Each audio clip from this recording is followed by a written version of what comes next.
So we know that the brain isn't fully developed until somewhere in their mid-20s. And so the last two parts of your brain that develops is your prefrontal cortex and your hippocampus. So the prefrontal cortex is in the front of your brain, and that is where our decision-making skills are formed. And teenage brain, it's not fully developed yet, so that's why a lot of times we think of teenagers and sometimes they don't make the best decisions. They still need some guidance, and the reasoning is because that part of the brain is still being wired. There's that instinct, and those wires aren't necessarily there and strong, and so they still need parents, they still need teachers and people to help them out with their decision-making skills. The other part of the brain that is last to develop is our hippocampus. So that's somewhere in the middle back of the brain, and that's where we store memories. It's where we can learn. And so that's why it's a lot easier for an 18-year-old to go to college than a 40-year-old. It's easier for people to absorb information while that part of the brain is still developing. And then we have our memory stored. We have it's our learning center. So when you consume alcohol, the first two areas of your brain that alcohol affects is your prefrontal cortex and your hippocampus.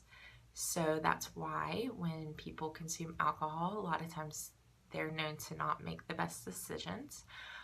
Also, maybe they have a hard time remembering things and recalling memories. And that's because of the prefrontal cortex and the hippocampus are being affected. So when a teenager who has this developing brain consumes alcohol, it affects their neuroconnectors.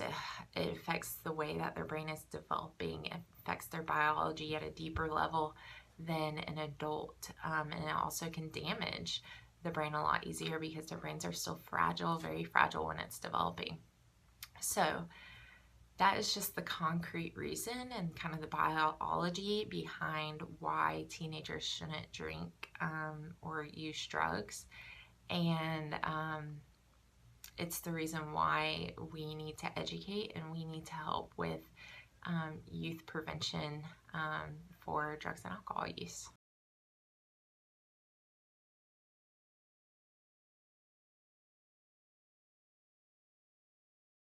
I think it is important that drug and alcohol prevention is youth-led because students tend to listen to their peers more than they listen to anyone else. And if we have a solid group of people that people can go to and turn to in times of wanting to tend towards drug and alcohol, then we can help each other out.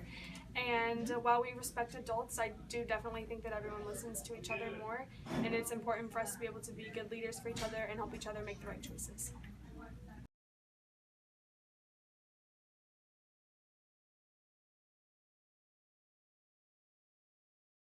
And this upcoming month, my STARS student executive team is going to be starting to spread the word about alcohol awareness and tobacco awareness.